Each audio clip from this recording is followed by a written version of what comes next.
The giant room was full of strange creatures. Some looked like walking crystals that sparkled in the light.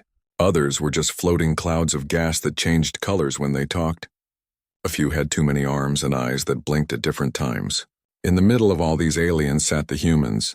Hyunwoo stood up slowly. He was tall for a human with black hair and serious eyes. His blue uniform had the Earth symbol on it. All the alien creatures turned to look at him. Some made clicking sounds. Others hummed like machines. The gas cloud swirled faster. "I speak for all humans today," Hyunwoo said.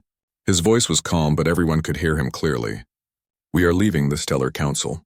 We will not trade with you anymore. We will not help you fight wars.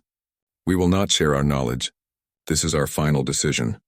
The room got very quiet. Then it got very loud. The crystal aliens made sounds like breaking glass. The gas clouds turned angry red colors. The many armed creatures waved all their hands at once. Taemin sat behind Hyunwoo. He was smaller and older, with gray hair and smart eyes. He had been talking to aliens for 20 years. He knew they would not believe what Hyunwoo just said. Aliens thought humans were weak and stupid. They thought humans needed alien help to survive in space. "You cannot leave," said a crystal alien. Its voice sounded like music played too fast. "Humans are too weak. You need our ships. You need our technology. You will come back in a few days asking for help." Hyunwoo did not get angry. He just smiled a little. "We will see," he said. So Young watched everything from the corner. She wore a green uniform with no symbols. Most aliens did not know she was there. That was how she liked it. She was very good at watching and remembering. She saw which aliens looked worried and which ones were laughing. The floating gas cloud that led the council grew bigger and brighter. "This is silly," it said in a voice like wind. "Humans have been in space for only 100 years. We have been here for thousands. You are like children playing with toys." "Maybe," said Hyunwoo, "but children grow up." In the back of the room, Ji-hoon sat with other humans who worked for the council. He looked like just another worker. His job was to fix computers and machines. But he was really doing something else. While all the aliens argued, he was sending secret messages to humans all over the galaxy.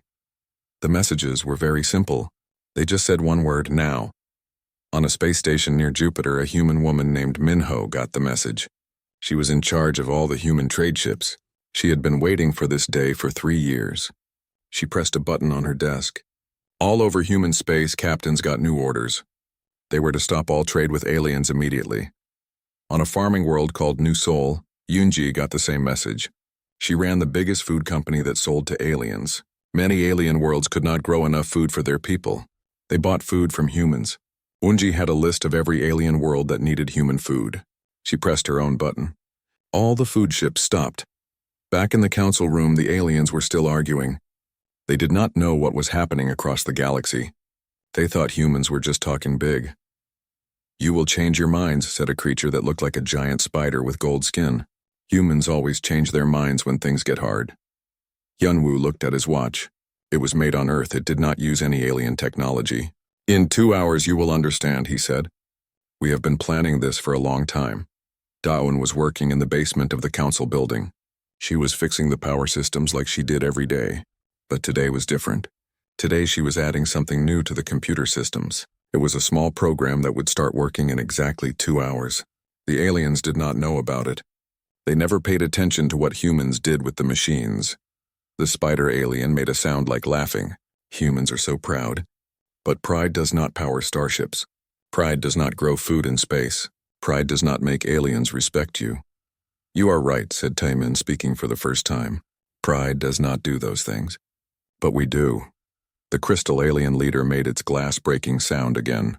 "What does that mean?" Taemin stood up next to Hyunwoo. "It means you have not been paying attention.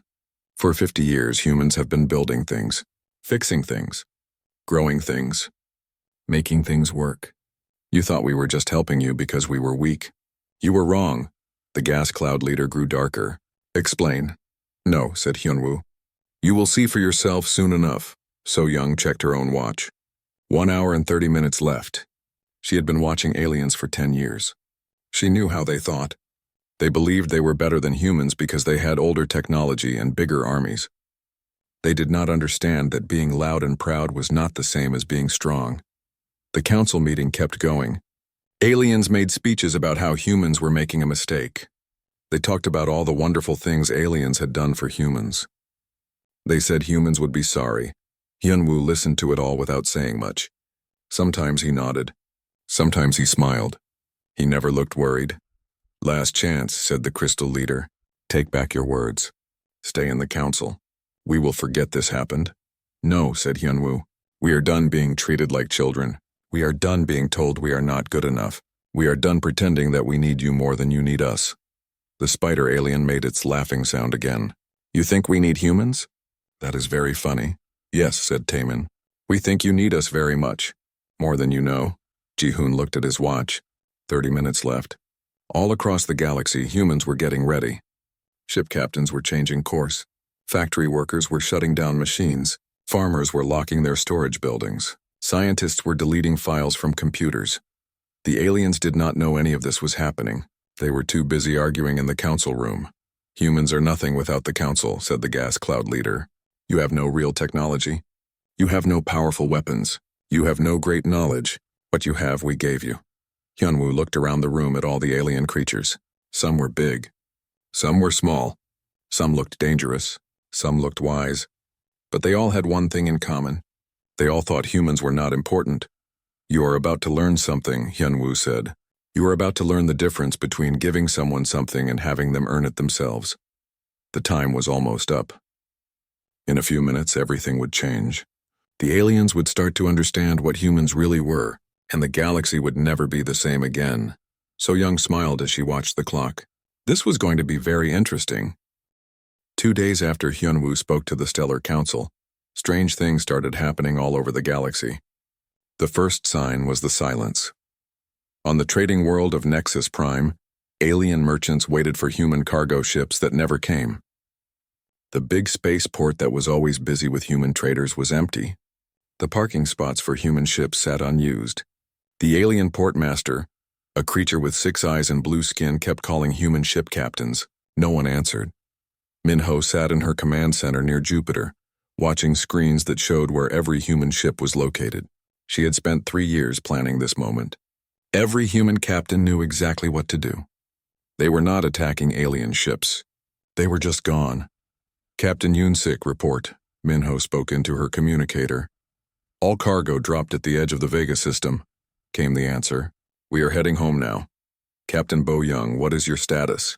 "Medicine delivery canceled. The aliens can pick up their supplies themselves if they want them." Minho smiled. 47 human cargo ships had been carrying important supplies to alien worlds. Food, medicine, rare metals, and technology parts. All of it was now floating in space at the edge of different star systems. The aliens could come get it if they wanted, but they would have to use their own ships and their own fuel. On the farming world of New Seoul, Yoonji walked through her vast food storage buildings. Millions of tons of grain, vegetables, and protein grew on human worlds. Much of it was sold to alien planets that could not grow enough food for their people. "Lock everything down," Yoonji told her workers. "No food leaves these buildings without my permission." Her assistant, a young woman named Hee-won, looked worried. "But what about the Zephyrian colonies? They need food shipments every month or their people will get hungry." "The Zephyrians have called humans primitive farmers for 50 years, Yoonji said. "Let them grow their own food." The Zephyrians were a proud warrior race. They had conquered many worlds, but they had never learned to farm properly. Their home planet was mostly rock and metal. Perfect for building weapons, terrible for growing food. For decades they had bought cheap food from humans and laughed about how weak human soldiers were. On the council homeworld, Da-eun was finishing her work in the power plant basement. She had installed her special program in the main computer 2 days ago. Now it was starting to work. The lights in the council building flickered. Just for a second. Most aliens did not notice, but the building's main computer noticed. It tried to fix the problem, but the fix made things worse. The program Da-eun had written was very clever. It made small problems that got bigger when the computer tried to solve them. "What was that?" asked the crystal alien who ran the building. "Just a small power fluctuation," said Da-eun. "I will check it." She pretended to work on the power systems, but she was really making sure her program was working correctly. Far away on a space station in the Centauri system, Wu Jin was doing something similar. He was in charge of the hyperspace communication network that connected different star systems. Aliens used this network to talk to each other across the galaxy. They thought it was very old alien technology. They were wrong. Humans had built most of the network over the past 30 years. They had told aliens they were just helping to maintain old equipment. Really, they were building something completely new, and now Wu Jin was turning parts of it off. Communication lag increasing in Sector 7, reported one of his human assistants. Good, said Wu Jin. Let it increase. The aliens wanted us to just be maintenance workers. Now they can see what happens when the maintenance workers quit.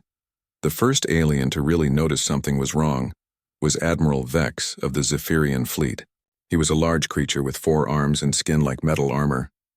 He was trying to coordinate war games with his fleet when his navigation system started acting strange. Why are we 3 degrees off course? He demanded. His navigation officer, a smaller Zephyrian with nervous eyes, checked his instruments. I do not know, Admiral. The computer says we are on course, but the stars say we are not. Admiral Vex was not stupid. He had fought in many battles and won them all. He knew when something was wrong. Run a full diagnostic on all navigation systems. The diagnostic took 6 hours.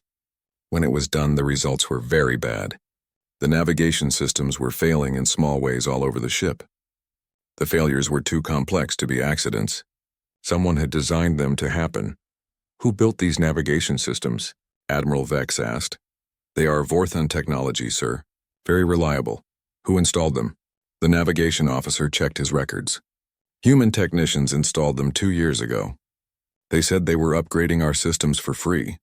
Admiral Vex growled, a sound like rocks grinding together. Contact the human technicians now. But the human technicians did not answer their calls. Neither did any other humans in Zephyrian space. They had all left during the night, taking their tools and their knowledge with them. On the trade world of Nexus Prime, things were getting worse. Without human cargo ships, supply lines were breaking down. The alien merchants who had laughed at human traders were now desperately trying to fill their orders with alien ships. The problem was that alien cargo ships were designed for different kinds of work.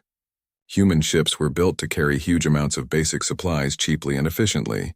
Alien ships were faster and fancier, but they could not carry as much cargo and cost much more to operate. Merchant Clax was a spider-like creature who had made fun of human traders for years. He called them slow and boring. Now he needed to ship food to 3 different star systems and human ships were not available.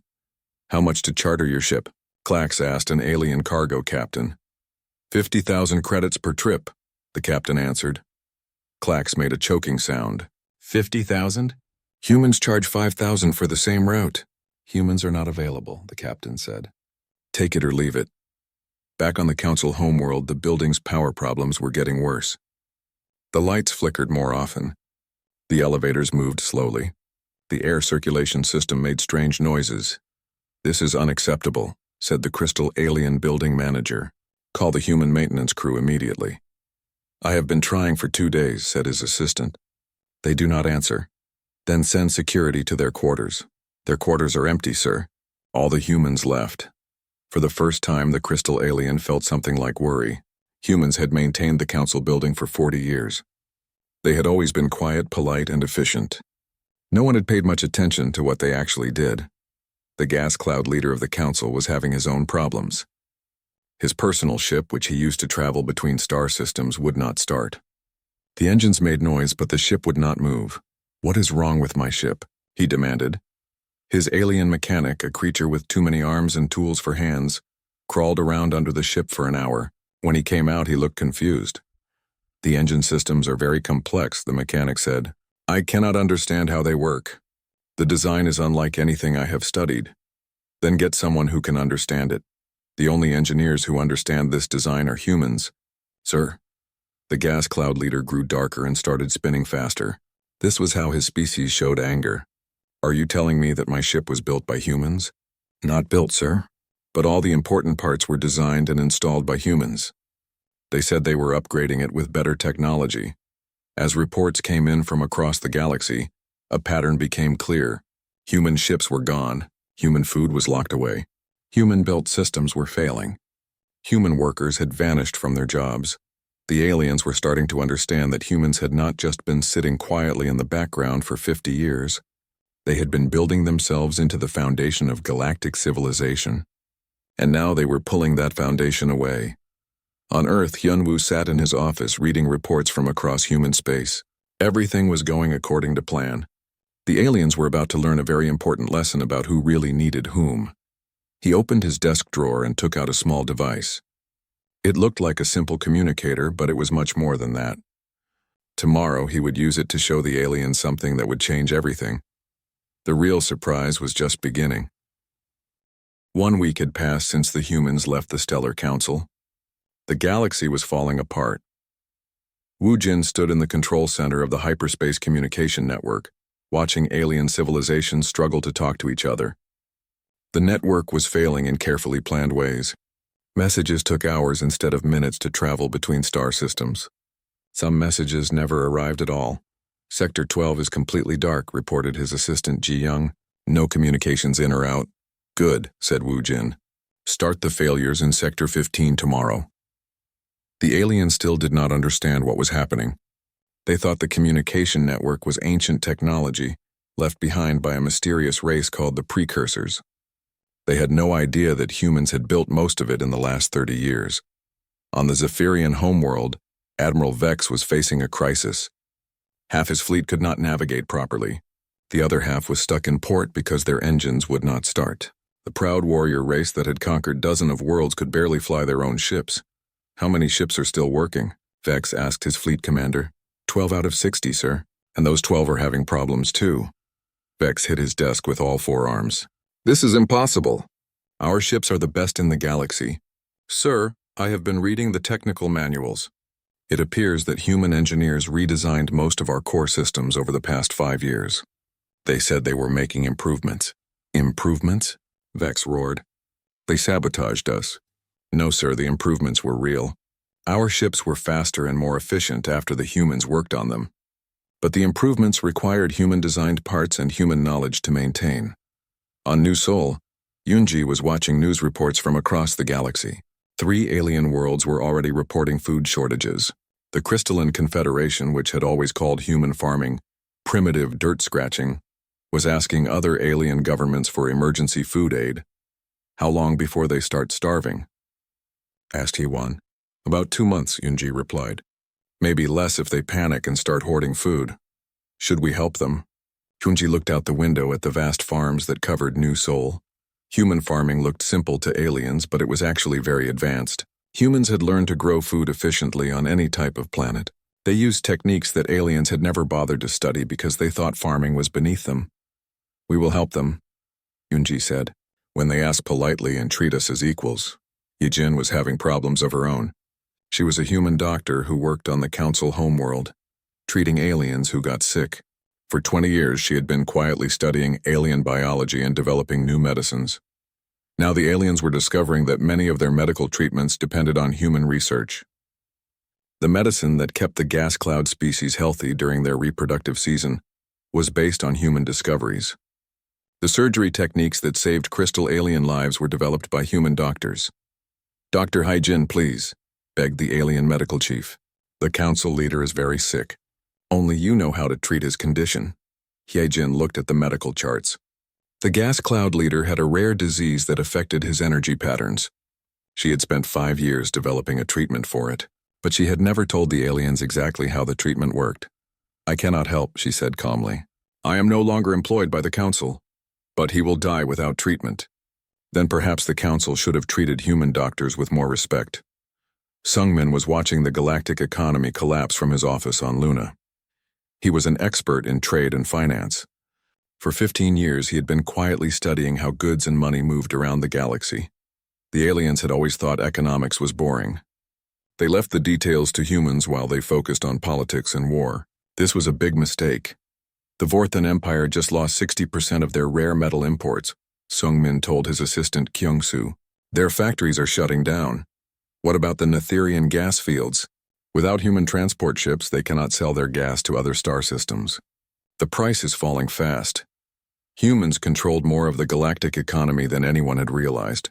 They did not own the biggest companies or make the most expensive products, but they moved the goods, grew the food, maintained the equipment, and understood how everything connected together. On a secret monitoring station in deep space, Yuna was doing something even more important. She was listening to alien communications and learning their secrets. For decades, humans had been quietly intercepting alien messages and breaking their codes. The aliens had never suspected this because humans always acted like they did not understand alien technology. Really, human technology was just different. Aliens built big flashy machines that impressed everyone. Humans built small, clever devices that no one noticed. The Zephyrian military is arguing with their government. Una reported to Earth. They want to attack human colonies, but their ships cannot navigate properly. What about the Crystal Empire? They are trying to contact their allies, but our network disruptions are blocking most of their messages. They do not know if their friends will help them or not. This was the most dangerous part of the human plan. When alien civilizations could not talk to each other, they started to suspect each other. Old enemies began to wonder if this was a good time to attack. Old allies worried that they might be betrayed. Wars could start very easily when everyone was scared and confused. Jae-hyun knew this better than anyone. He had been the human advisor to the Stellar Council for 10 years. The aliens had rarely listened to his advice, but they had talked freely in front of him. He knew all their secrets, all their fears, and all their weaknesses.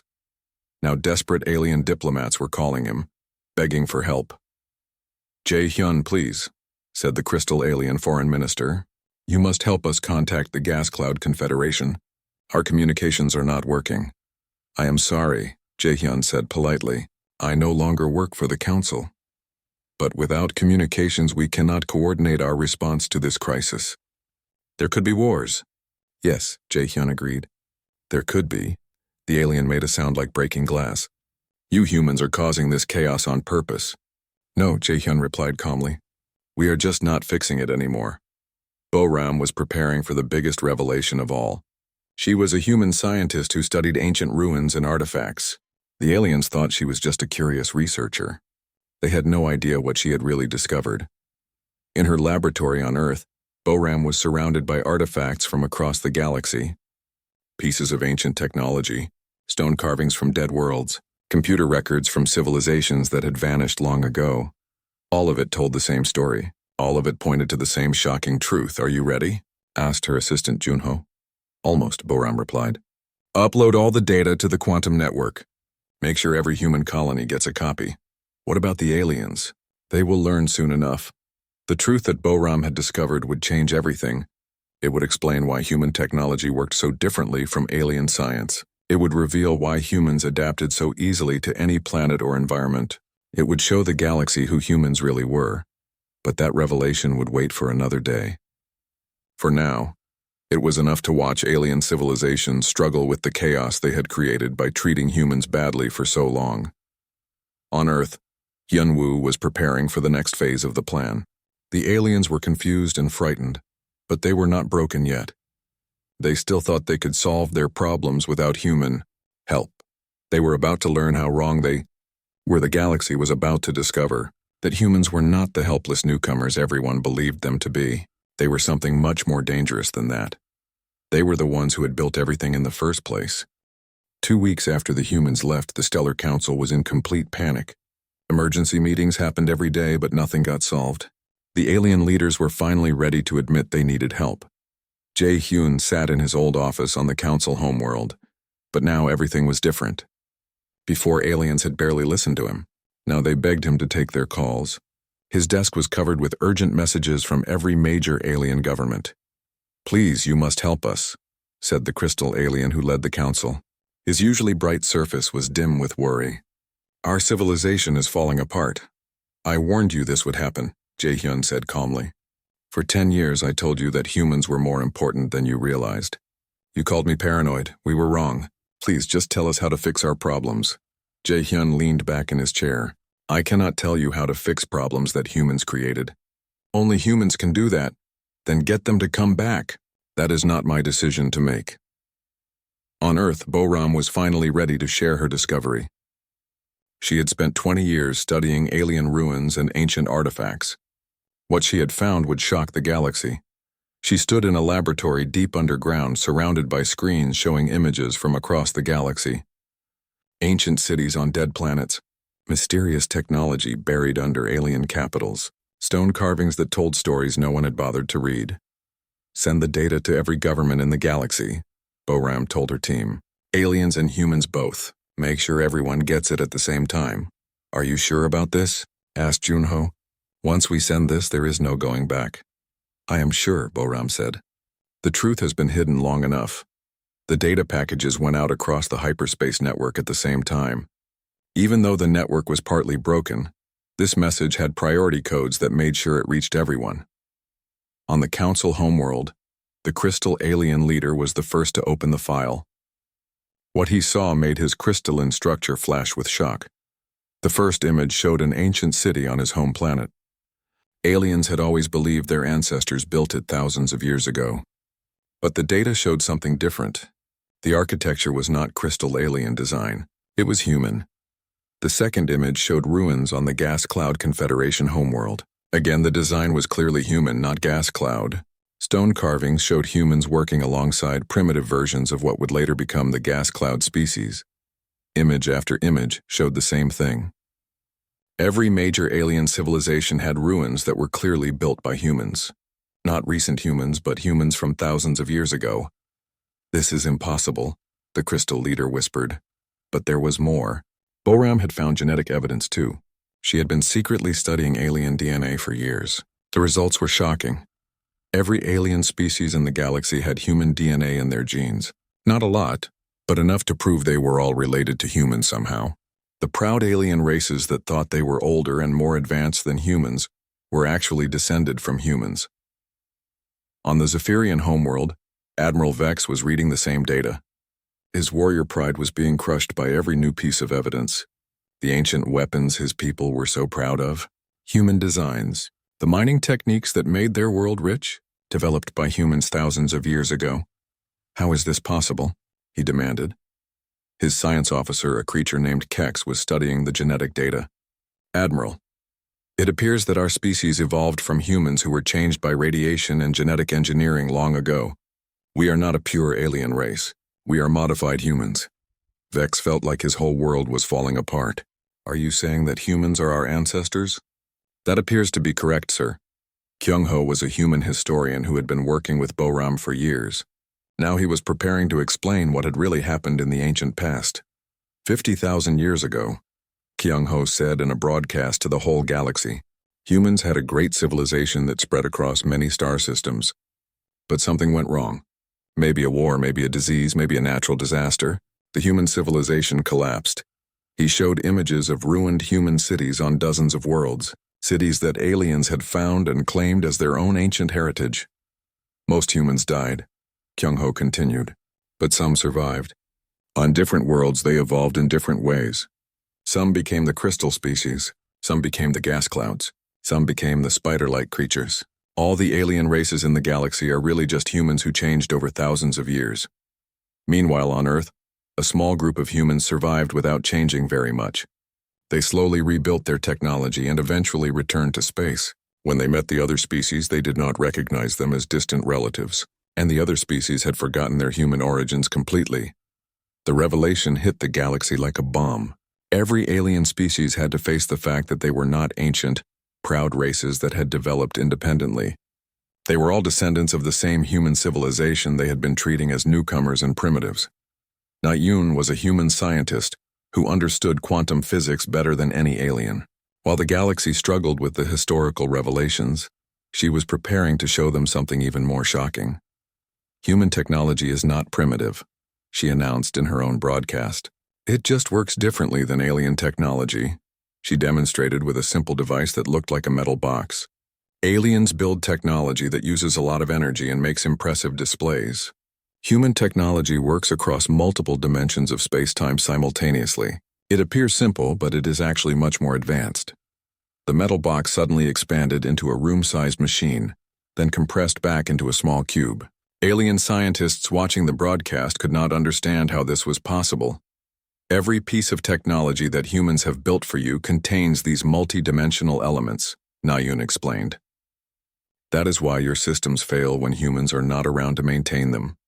You do not understand how they really work. On the Council homeworld, panic was complete.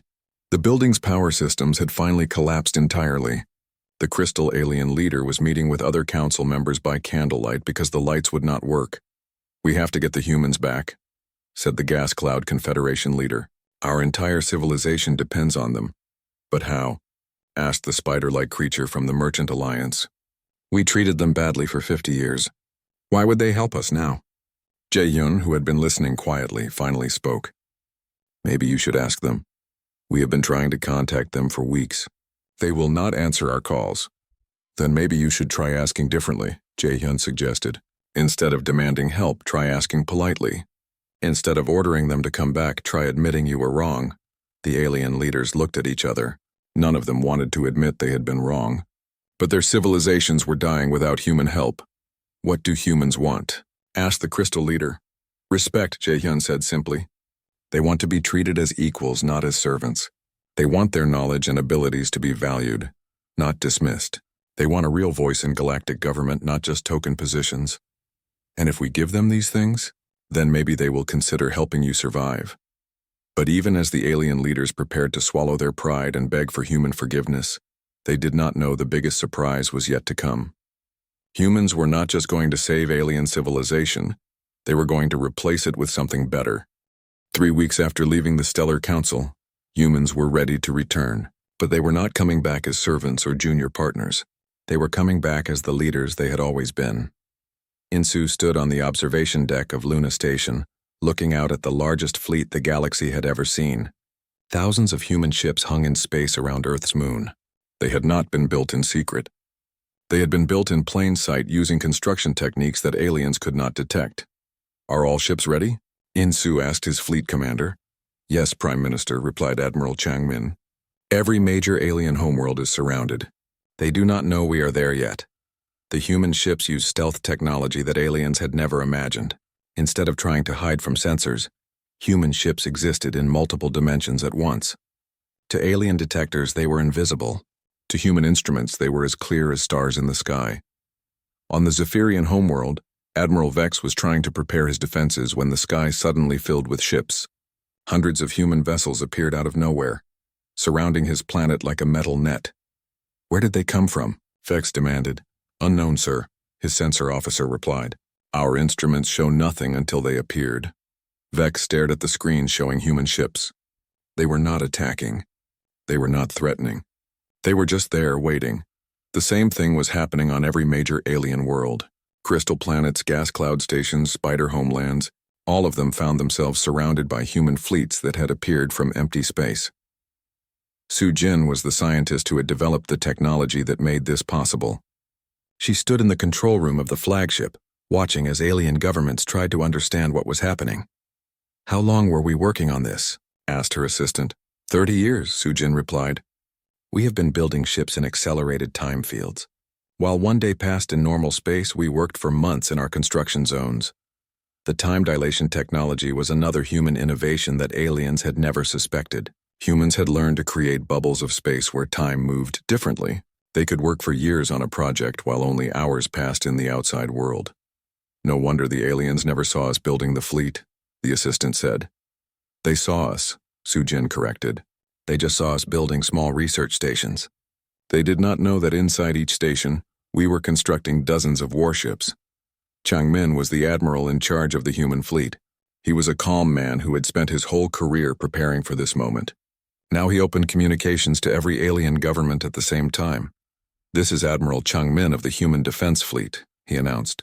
"We are not here to conquer you. We are here to offer you a choice." On the council homeworld, the alien leaders gathered around their emergency communication system. It was one of the few pieces of technology still working properly. "What choice?" asked the crystal alien leader. "You can accept humans as the senior partners in a new galactic government," Changmin explained. "Or you can watch your civilization slowly collapse without human support." "This is blackmail," said the Gas Cloud Confederation leader.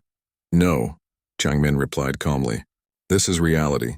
You have spent 50 years treating humans as servants while depending on human knowledge and labor for everything important. Now you must decide if you want that arrangement to continue." Mi Young was the chief human diplomat. She had been chosen to present the new terms to the alien governments. Unlike the old council meetings where humans sat quietly in the back, this time Mi Young spoke from a position of strength. The old Stellar Council is dissolved, she announced. In its place, we propose the Galactic Partnership. Humans will lead this organization, but every species will have real representation based on their actual contributions to galactic civilization. What does that mean? Asked the spider-like merchant leader. It means no more special privileges for old species, Mi Young explained. No more treating younger civilizations as inferiors. No more pretending that age equals wisdom. She displayed a chart showing each species' real contributions to the galaxy. Humans were at the top by a huge margin. They grew most of the food, moved most of the cargo, maintained most of the technology, and provided most of the innovation. The new government will be based on merit, not on how long your species has been in space, Mi Young continued. Species that contribute more will have more say in decisions. The alien leaders were horrified. Under this system, humans would control the galaxy completely. But they were also realistic. Without human help, their civilizations would collapse within months. What about our independence? Asked the crystal leader. You will have more independence than before, Mi Young assured him. The old council controlled every detail of how you lived. The new partnership will only coordinate things that affect multiple species. You can run your own worlds however you want. And if we refuse, then you are free to solve your problems without human help. Dong Hyun was a human engineer who had been working on the most symbolic project of all. While the alien leaders debated, he was putting the finishing touches on the restoration of the ancient human city that lay beneath the council homeworld. For thousands of years, aliens had built their capital on top of human ruins. They had never bothered to dig deep enough to see what was underneath. Now Dong Hyun had excavated the original human architecture. The ancient city was beautiful. Human builders from 50,000 years ago had created a place of harmony and efficiency. Wide streets, green parks, buildings that worked with natural light and airflow. It was everything the current alien city was not. The aliens will be arriving soon, Dong Hyun told his construction crew. Make sure everything is perfect. The first alien leaders to see the restored human city were speechless. The crystal alien leader had thought his people's architecture was the finest in the galaxy. But the ancient human buildings made crystal constructions look crude and hurried. Your ancestors built this? He asked Dong Hyun. Yes, Dong Hyun replied. And if you look closely, you will see that your own ancient buildings copied human designs. You just did not do it as well. One by one, the alien leaders accepted the new reality. The Zephyrian Admiral Vex was the first to officially surrender. The Zephyrian Empire accepts human leadership, he announced. We request permission to join the Galactic Partnership. The Crystal Confederation was next, then the Gas Cloud Alliance, then the Spider Merchant League. Within one day, every major alien government had agreed to the new system. But the humans were not cruel winners. As soon as the agreements were signed, human ships began delivering food to hungry alien worlds. Human engineers began fixing the broken technology. Human doctors began treating sick aliens. Why are you helping us? Asked the crystal leader. You could just let us suffer for how we treated you.